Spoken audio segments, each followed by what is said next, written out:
My name is Lyngso, and I'm going to spend the next 40 minutes teaching you to become futurists. You thought you would lean back and hear about the future. But the future is really something that needs to be co-created. Not long ago, there have been scientific studies showing that all these experts are usually wrong. However, if you have different nationalities, different perspectives, different age groups, and different outlooks, there is a much higher probability. And why do we want to look at the future? We want to do that because this little young delegate, I just met this Estonian guy. He was 9 years old. He was eating a lot of cake outside. I think he was waiting for his father. Anyway, he has a long future ahead of him where he's going to live till he's 100 years old. And I think it's so important for this next generation that governments are very good at presenting these future visions so that in the present you have a big areas of space as well. If you only hear about disruption and the robots are coming, taking your jobs, you become completely paralyzed. So I think governments have such an important task ahead of them to promise that the future is going to be our friend. And therefore, I'll teach you how to become futurists. I actually started with this at the Forward Studies Unit many years ago, 20 years ago, at the European Commission, making scenarios for the member states. It was Santerre who was the Commission president, and in one of the scenarios, which I'm very proud of saying today, it was back in '95, we actually predicted Brexit. And finally, it's happening. But actually, already back then, you could see that the UK were a little foot lacking, you know. They didn't want to be on the European teams with the losers of the Second World War, the Germans, you know. They had their global colonies, and so why should they join this? So already back then, there were a few hesitations. So very often, you can actually see tracks of the future already, and then, of course, you shouldn't sit back and wait for things to happen. You should be proactive, saying, could we do something more, maybe to get the UK to stay in our community or what have you. So the future is very much a tool of inspiration, of doing something completely different in the now. So I hope you will enjoy this journey with me. I took a big wave of change of bits and bytes, which I think is a good metaphor of what is going on now.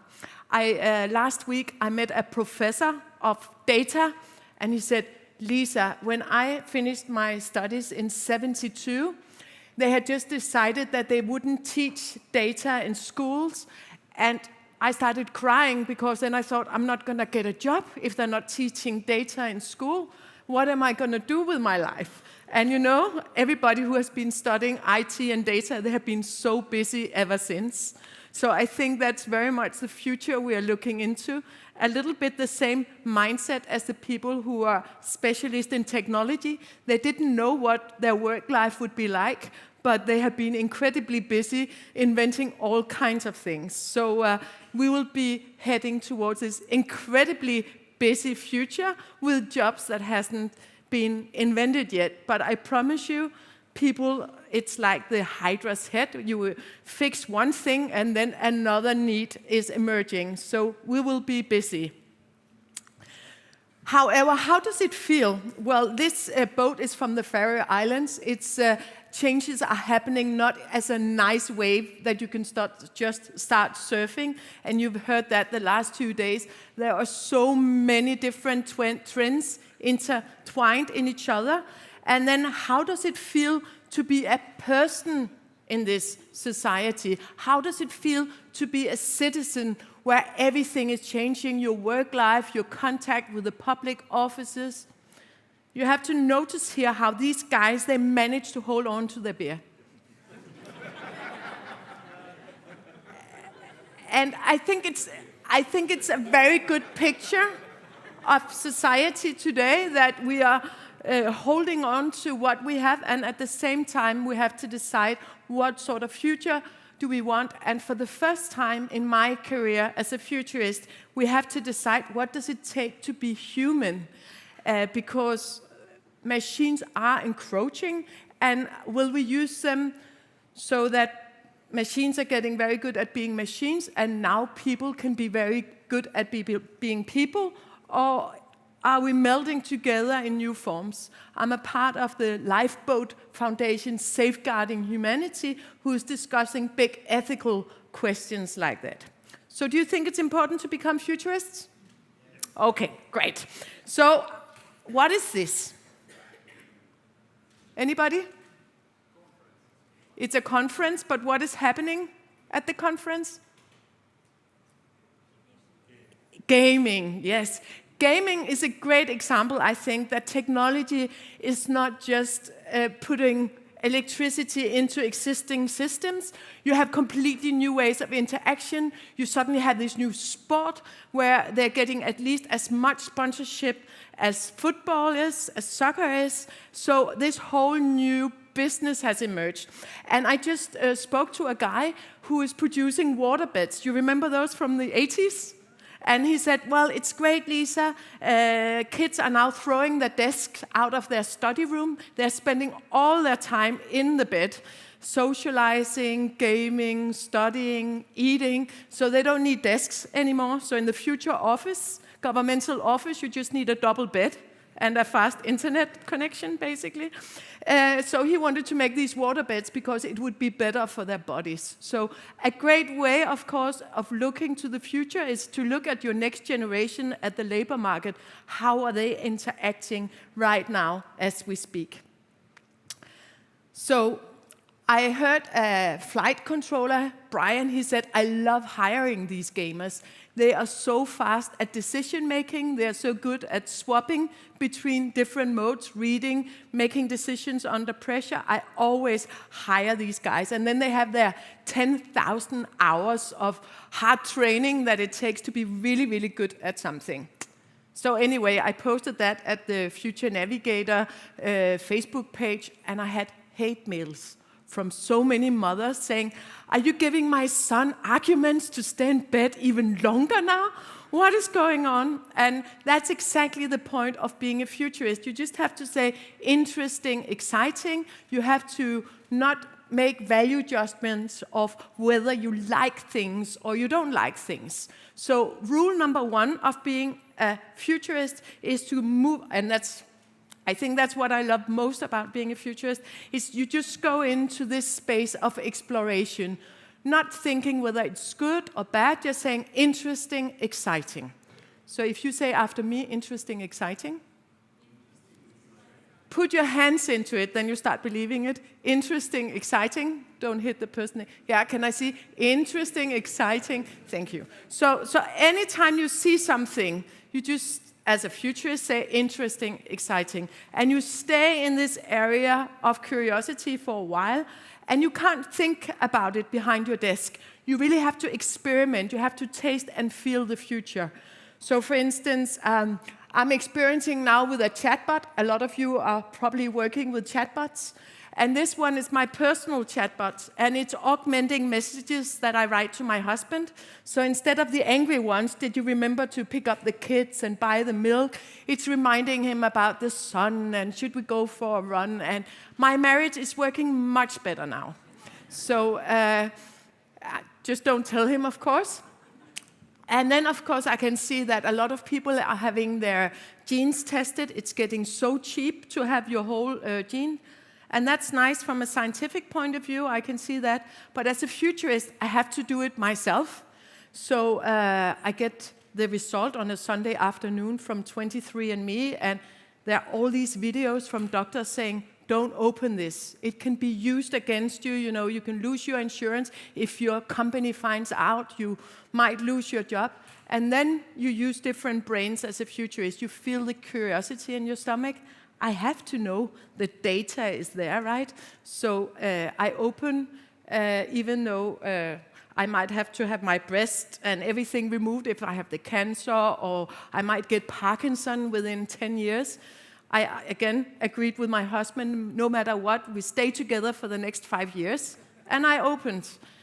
And of course, then I look at data and I can see that 98% of people are opening up for this kind of information. So you as a government might think, well, people can choose themselves and we can advise them not to, but if the data is there, we want to access. And that's why it's so important that you don't have this distance relationship to your future, but you really go in close. I had this bracelet, and it's because of my grandmother. She's 96.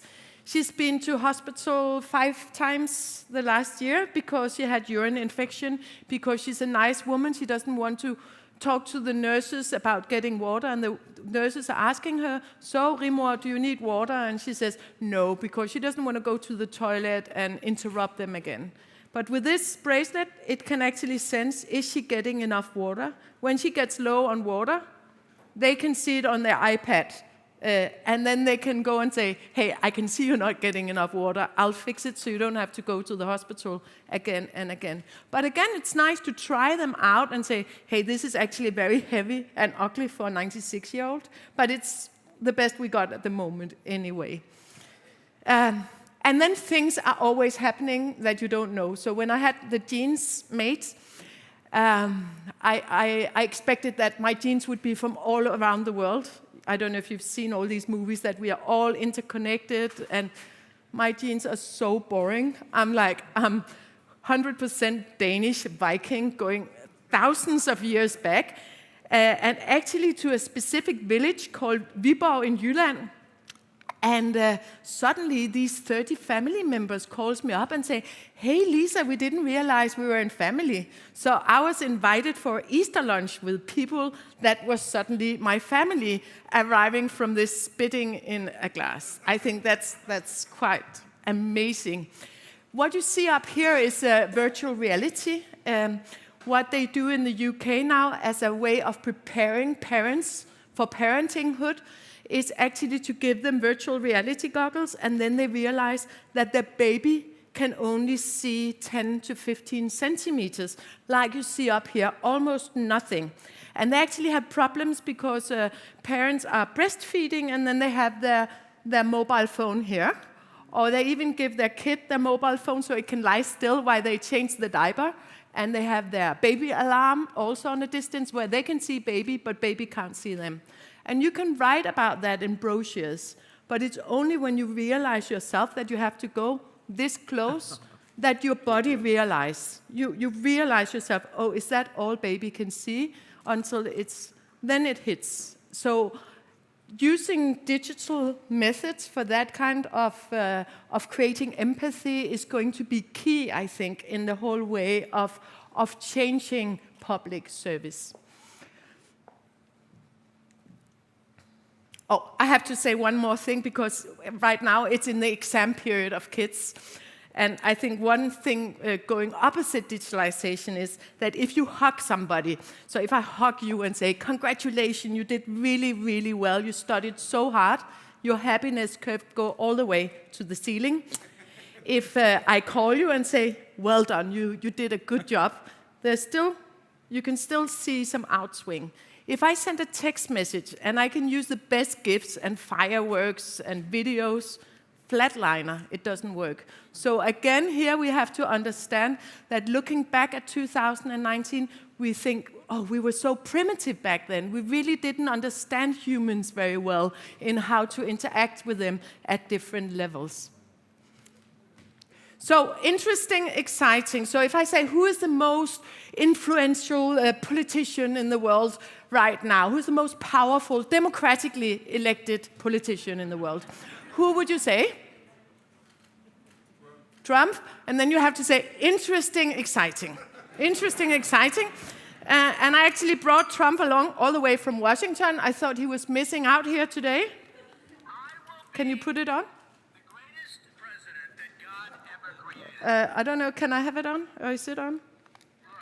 Oh. I'm really rich. Do I have to put on something? Maybe. Is it on? No? There. Great. Thank you. Yes? I will build a great, great wall on our southern border, and I will have Mexico pay for that wall. I don't wear a toupee. It's my hair. I swear. I love China. I just sold an apartment for $15 million to somebody from China. Our leaders are stupid. Our politicians are stupid. We will have so much winning if I get elected that you may get bored with winning. Okay, so what can we learn from that? We say interesting, exciting. Well, what we can see is these big digital waves. You remember Roosevelt, the old president? He used the radio to communicate with the public. He had long talks while people were cooking. They listened to the president.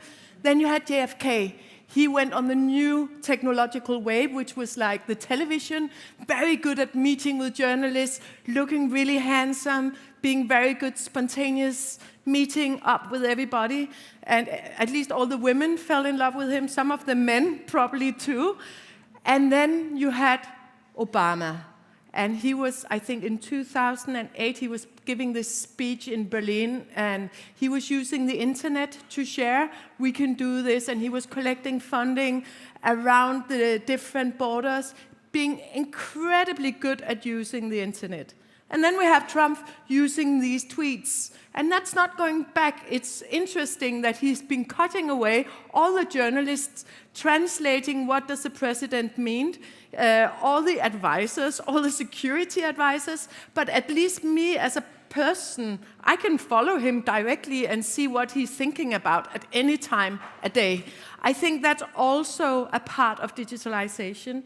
Also, this whole notion of fake news, that we don't trust authorities anymore, that we tend to trust communities of people that are like-minded. So looking at digitalization has many different aspects, and what is really important is that you go in, and especially if you have a hard time saying interesting, exciting, go even closer and look, what is the next wave now? We have another election coming up soon. Is that going to be the gamers creating virtual worlds, or are we having YouTube influencers deciding who should be the next prime minister? So all the time asking yourself, what are the tracks that we can see now? You cannot handle the future alone. And I think this is a very important point because, as I said before, we live in these filter bubbles where we all the time get tailored information. And, well, basically we believe in, how many of you have tried diving with bottles? Yes, so you know we would never go underwater alone. You would always check out each other's equipment. And the moment you go down, even if you meet a completely stranger going diving in the Philippines or wherever, you have this trusting relationship that I will tell you anything you need to know and you will tell me. And we have this mutual interest in making each other look good. And we go down, have each other's back, and we go up together. That is really a strong formula for creating the future. Because in big groups like this, we have these mirror neurons. So everybody starts saying the same thing, because it's more important to us to be liked. Otherwise, we risk being thrown out of the human village, and we will starve to death. It's really in our hunter-gatherer society person still. So creating true innovation and doing the difficult things is hard. But if you have groups of two, it's going to be strong. So please now find a neighbor, and you cannot, sorry sir, you're sitting there by yourself on the right hand, excuse me, can you just tap on his shoulder? No, the front of you. You have to be in buddy teams now. You have to sit 2 and 2. So everybody find somebody to sit next to. And you can turn around so you won't be alone. Is there anybody alone now? Confronting the future alone is completely forbidden. Because you can simply not see it. Because now we will have some exercises where you have to discuss what sort of future are we actually looking at. Because we have this huge feedback crisis, I'm not going to go so much into this, but what I see now is that we get all these chatbots, we get Alexia, we get all these speakers, and the next generation, they're not going to Google anything. So just to give you a very quick example, you remember Duracell batteries?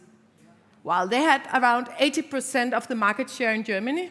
And now, with the speakers inside, people say, I want batteries. And then batteries are being sent from Amazon, and Amazon has taken 90% of the market share, and they're not necessarily paying taxes in Germany. So these things are happening. And not only that, what is happening with these chatbots talking to us with all the stuff we like? We become a kind of slave masters because we have all these digital slaves and they're trying to please us. So we're not really meeting real people. In the old days, when you went to the supermarket, the cashier would say, hey, look into my eyes, and she actually had a conversation with you. Now you just have these nice chatbots who will do whatever they need to please you. They can actually sense your emotional pattern, and then you can just shout at them, and then they will be at your... And I don't feel sorry about the chatbots, but I feel sorry for humankind. What will we do for our empathy when we don't get this kind of feedback? So having a body, a real-life body, is going to be key in order to succeed in terms of catching the future. Oh my gosh. Ask Google to play an Italian song. Cuckoo! Hey, cuckoo! Say hey or okay? Hey, okay. Oh my God, answer! It said yeah. You say yeah. Yeah, it's her. Oh my God. Is a woman? So when is the future arriving? I think that's something at least you should go back and have an idea about. And what we as futurists has as principle is that if it's in the physical world, if it has to build in the physical world, it's going to happen slow. If it's bits and bytes in the digital, in the cloud, it's going to happen really fast.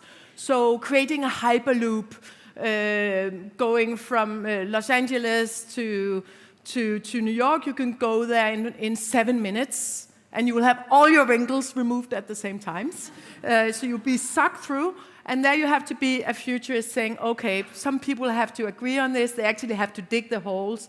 It's going to take a long time, A lot of bridge building is taking a long time already, so before we have hyperloops connecting us, that's going to be a while. Also, things like regulation is going to hold back. So you have the situation that in a lot of developed countries, it's going to take a long time, for instance, to get drones to carry around. Because what if somebody gets them in the head? There you have to go to places like Tanzania, where they need the infrastructure so badly that they say, okay, let the drones go wild. And they will basically catch this future a lot sooner than anyone else. If it takes a lot of practicing moving into something new, the future is happening really slow. You know that from entering some new IT system. We have done that in the Danish hospitals. It takes forever to get people on that health platform. It's a nightmare. So that's stinking phase. Price-wise, it's important. So for instance, we all want to move to electric cars, but that is actually going to mean that if electrical cars have to be good in economic terms, they have to drive all the time. Then you can save a lot of energy. But if people drive less than an hour a day, it doesn't really matter whether you use fossil fuel or electrical fuel. It doesn't give the big benefits. So there you have a price issue before you can actually take the big leap. So that's something we look at. Then, of course, we look at ideas, and I think that's really important. Are people playing Monopoly? Have everybody tried Monopoly? You know, where you put hotels? 30%, they never play to the end. Most people, they flip the board. They get really angry because here is somebody sitting not willing to loan out money, and it's all about if I win, you lose. And that kind of companies, that kind of countries, they catch the future very slow because they close themselves in and they see themselves as competitors. The opposite mindset with the ideas is the gamer's mindset. I give you an idea to move to the next level, you give me another idea. The more gamers we have, the bigger the game goes, and the more levels there is to climb. And I really hope that this is why you are all here at these 2 days. It's in order to let the flow of ideas go much faster and sharing ideas. So what we see as futurists is, I went to this pharma company. I think it took me 3 days to get cleared by lawyers to even go there. And then I just know, yeah, they might have their patent, but the future is going to arrive very slow at this enterprise. Whereas when I see the flow of ideas happening fast, the future is arriving there as well. And then the muscle power, I have to look into that. Not long ago, I met some young engineers. They had created, they thought, why it's so strange, we have fridges all around the world cooling down Coca-Cola or whatever. And they said, but when does a soda water needs to, or a Coke needs to be cold? What would you say? When you drink it. Only when you drink it. There's no reason to have electricity for that 24/7. So they created this reverse microwave that can cool down a bottle of Coke from 40 degrees to 5 degrees within 4 seconds. Really interesting. 3 months later, the biggest fridge producer in the world had bought them, and I haven't seen them out there ever since. So muscle power matters. So if you look at the big Chinese companies, if you look at the big Silicon Valley companies, if the future idea is coming from there, chances are they will arrive much sooner than 2 engineers having one great idea. Laziness is always fantastic. So now you have your principle, you have your body, yes? So let's see. So in China, they have decided to create 9 artificial moons by 2020.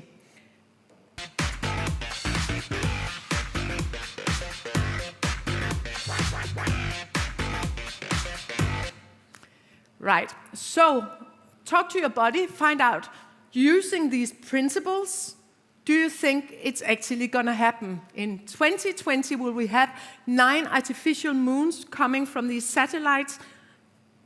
Talk to your body about it, and then I will ask you to put your hands up, and then we'll take a picture, and if you're wrong, you will give the others drinks next time you meet.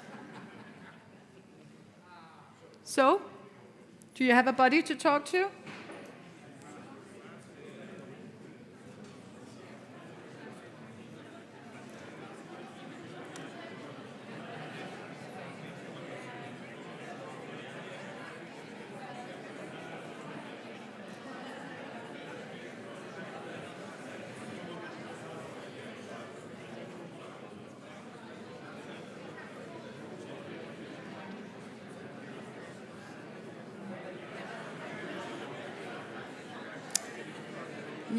Yes, so put your hand up if you think that this is going to happen by 2020, using these principles of muscle power, laziness, physical, digital. What do you think? How many people put your hand up if it's going to happen by 2020? We have one positive futurist over here, yes. It's a very interesting way of spotting the mindset of people, actually. Yes? Okay, let's go for the next one. Tony Sieber, a futurist colleague from the UK, he's saying by 2030, 95% of people won't own a private car. We will have mobility as a service, basically for as low as 100 euros a month. You will have access to all the mobility you need. That can be a scooter, that can be a 4-wheel drive. It will be in your epiphanies. Let's just say it goes for big cities all around the world by 2030. How many believe in that? Are you taking pictures? We will hold you onto that. We'll put you in the Google Diary, and then you will have notifications. Okay. So that was more or less 50-50. Cool. Let's go for another one. As you know, there's this scientist in China who has cut out a little bit of these genes in some babies, and it's in order to remove HIV virus. But the saying says as well that one of the side effects is that you get a better brain power, also manipulating with these genes. So how many of you think that we will have 100 CRISPR babies by 2030? So people are willing to go in, and once you have manipulated these genes, they will never go back. You have created a new race of people, right? You understand that? Okay, so how many think that we'll have 100 CRISPR babies by 2030? somewhere in the world.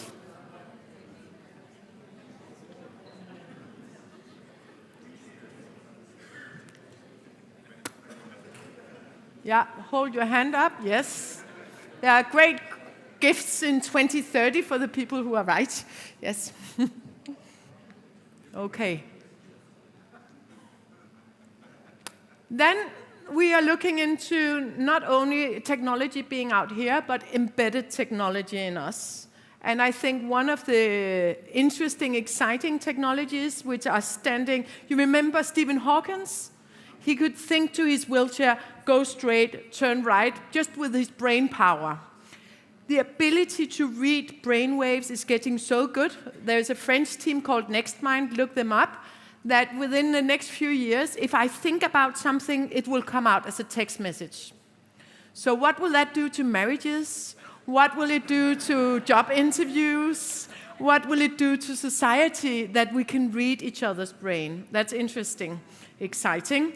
And also, I took out this jazz musician because he had an accident.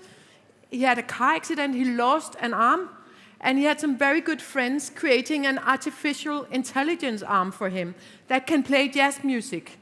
What he didn't realize is that normal jazz musicians, they now also want an artificial arm, so they want 3 arms. So we need to rewrite the music. And I think that's a good image as well of how we'll get these cyborgs by 2030, because we can be augmented. So why not have the ability to read each other's brain? Why shouldn't we have telepathy? Why bother, shouting out or writing stuff? Laziness has always been a major driving force. I'll just show you this jazz musician. We believe that if you have something that is part of your body, it's a completely different feeling, because it learns how your body moves and it can augment it. So if you want to move like you saw toward a particular drum, the arm knows that because it recognizes the gestures, and you feel that your own body is responding to you in a way. The idea is that machines are not separate than human, but are becoming part of human. That's just a very easy example to show. So I hope it makes sense if you like jazz music anyway. So how many of you think you yourself will have some kind of augmentation on the inside by 2030? Cool. Pacemakers counts too. Yeah, thank you. Finally, will this be a common scenario in Tallinn by 2024? Again, laziness is a huge driving force amongst people. So I'm not talking about today when the sun is shining and it's 23 degrees outside, but on a rainy, cold day, you're lying there on your sofa. So please put your hand up if you think this could be a common scenario by 2024. Great. Okay, yes, yes. So, great, we got you from behind, yes. Then it's always very important to ask other people, what will be my biggest great game changer within governance within the next 10 years? So opening up, listening louder. I'll give you this classic picture.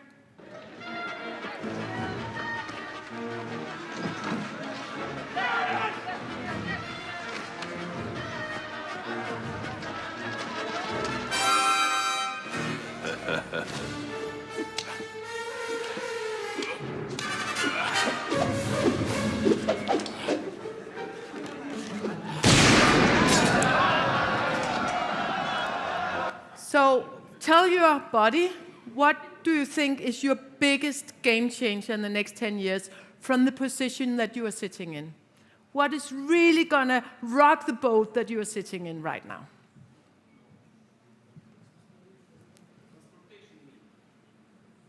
Doesn't have to be transportation, it can be anything. But you're talking about transportation, yeah? Anybody wants to share?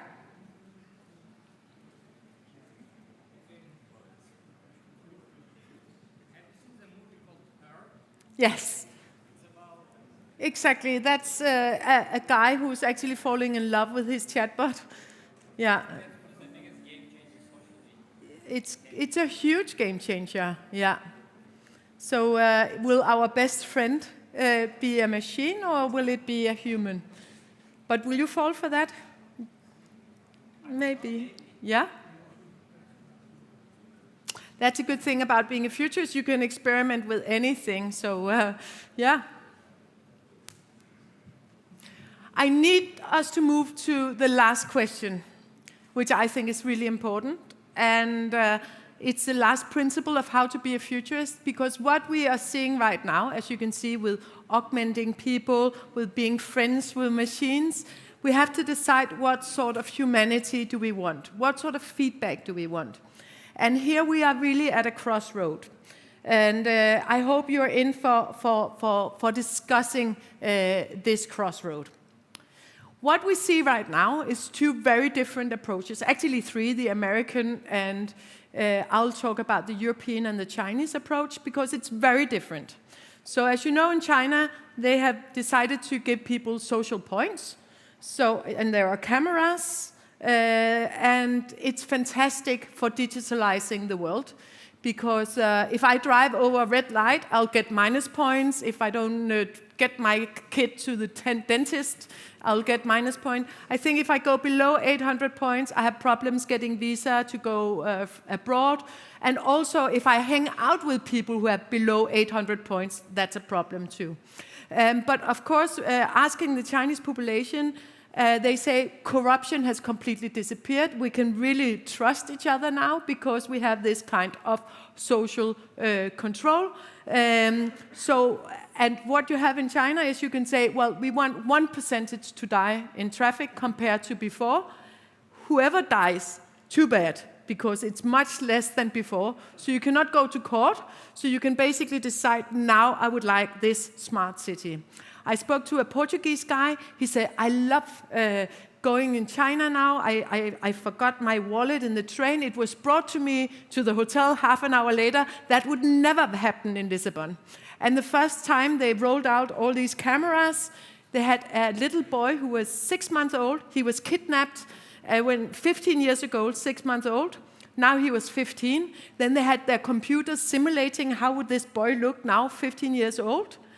And they put the cameras on. They found the boy, brought him back to the family. That would never have happened with the European Data Protection Act, you know. So interesting. And what you see here is Chinese citizens who are doing really, really well, who have many social points, which is the way to be promoted and to manage well. So that's one way of really moving and digitizing, and I'm not in any doubt. My own daughter is studying engineering. She's now going to work in China, also because they don't have the Me Too issues of Silicon Valley. It's actually quite easy to be a female in these tech companies in China. So interesting, exciting. Then you have the European version where you have to, if your dog is killed by a driverless car, you can go to court and they have to explain to you why did the algorithm decide to kill your dog, right? And so no machine learning there. It is going to slow everything down quite a lot.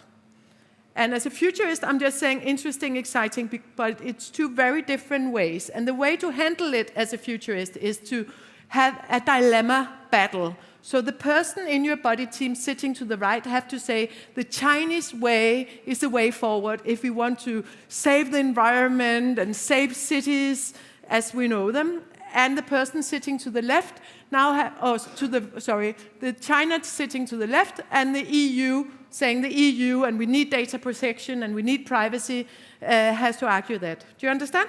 Just take 1 minute each, please. Half a minute each. You can talk.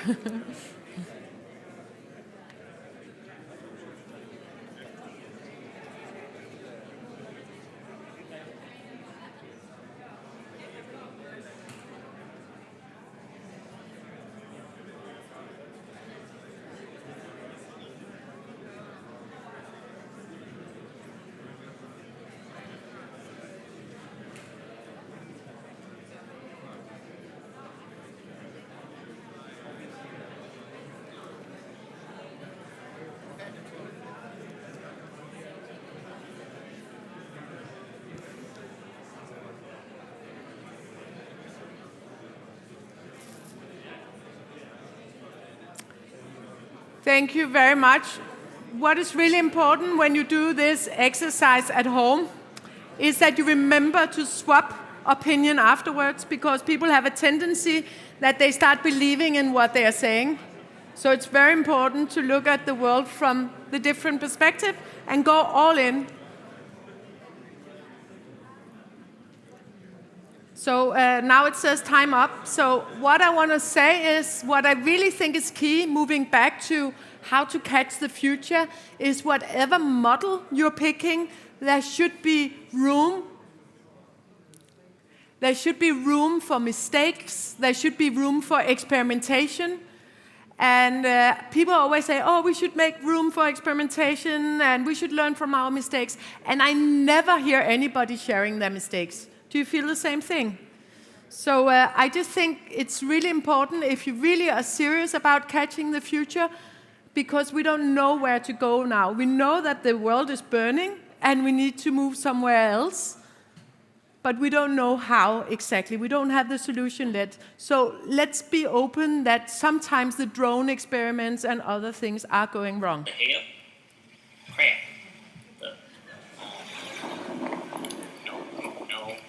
No. Oh. Oh my lord.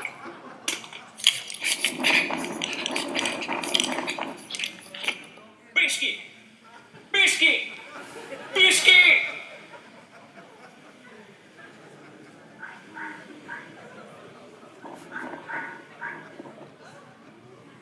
Oh, biscuit. So let's not make the future our enemy. We have never lived this long. We have never had so few problems, relatively speaking, in the world as we do today.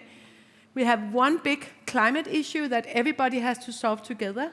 So let's make the future our friend. Thank you.